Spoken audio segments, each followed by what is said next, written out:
Portugal adalah salah satu negara kuat yang kini namanya jarang dibicarakan jelang Qatar 2022. Maklum, performa mereka sedang inkonsisten akhir-akhir ini, terutama sang mega bintang Cristiano Ronaldo. Kini 20 nama sudah siap untuk berkemas dan berangkat bersama Fernando Santos ke Qatar. Bagaimana sebenarnya melihat kekuatan Brazilnya Eropa ini? Apakah ada senjata rahasia selain Ronaldo? Selecao das Quinas ini memang tak pernah kehabisan talenta sepak bolanya. Layaknya Brazil, banyak bakat individu yang skillful lahir di tiap masanya. Namun sayang dalam ajang tertinggi di dunia ini nama Portugal sudah lama paceklik prestasi. Negara yang belum pernah juara dunia ini mentok tertinggi prestasinya, yakni sebagai juara ketiga. Itu pun sudah terlampau lama, yakni pada Piala Dunia 1966. Terakhir kali timnas Portugal tampil mengesankan adalah di Piala Dunia 2006 Jerman. Portugal bersama komando Luis Figo dan juga debut dari Cristiano Ronaldo berhasil melaju hingga babak semifinal. Namun sayang langkahnya ketika itu terhenti oleh Prancis. Mereka juga kalah saat memperebutkan tempat ketiga oleh tuan rumah Jerman. Setelah itu Portugal melempem, mentok mereka hanya bisa sampai babak 16 besar. Bahkan di Piala Dunia 2014 Brazil mereka tak mampu lolos dari fase grup. Nah, di tahun ini bersama pelatih yang pernah membawa mereka pertama kali merasakan juara Eropa, Fernando Santos, Portugal menatap harapan baru di Qatar nanti. Menghadapi Ghana, Uruguay dan Korea Selatan di grup H, tak dipungkiri mereka masih dijagokan sebagai unggulan. Meskipun penampilan mereka akhir-akhir ini cenderung inkonsisten. Lihat saja di partai terakhir Nation League, mereka kalah atas Spanyol dan gagal ke semifinal. Belum lagi kalau dilihat dari segi kelolosannya ke Qatar. Portugal ini termasuk tim yang kesusahan untuk lolos dari kualifikasi Piala Dunia.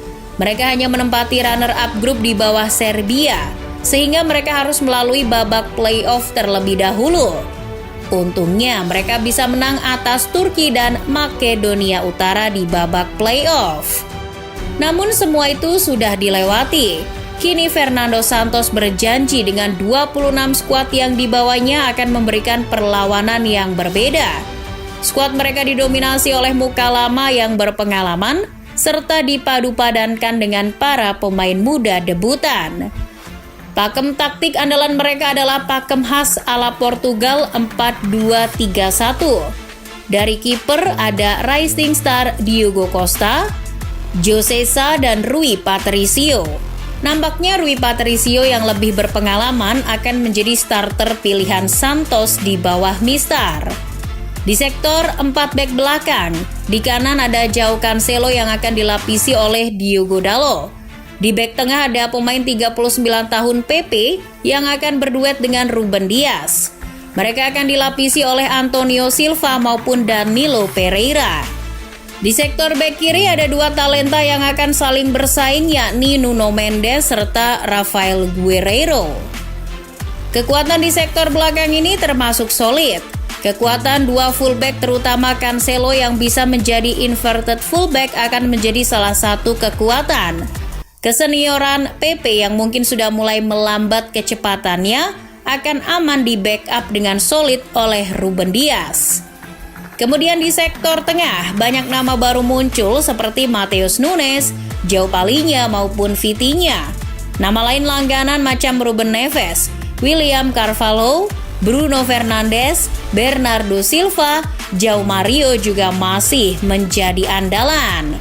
Double pivot mereka akan ditempati oleh Ruben Neves yang akan ditemani salah satu dari Palhinha, Carvalho maupun Vitinha. Sedangkan Bruno akan tetap pada posisi playmaker free roll di belakang striker. Lini serang akan dipimpin oleh Cristiano Ronaldo yang didapuk sebagai kapten.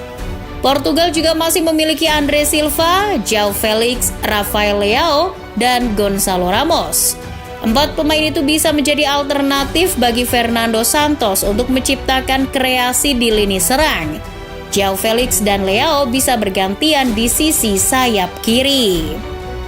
Sementara Andre Silva dan Gonzalo Ramos bisa jadi opsi ketika CR7 mengalami deadlock. Khusus Ramos, ia juga bisa bermain di sisi sayap.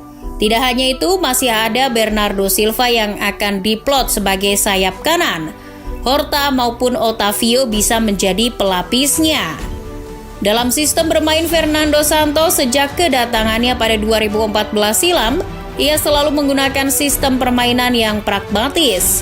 Cara bermain bertahan pun seringkali dilakukan Santos demi menuju keseimbangan tim di tengah permainan.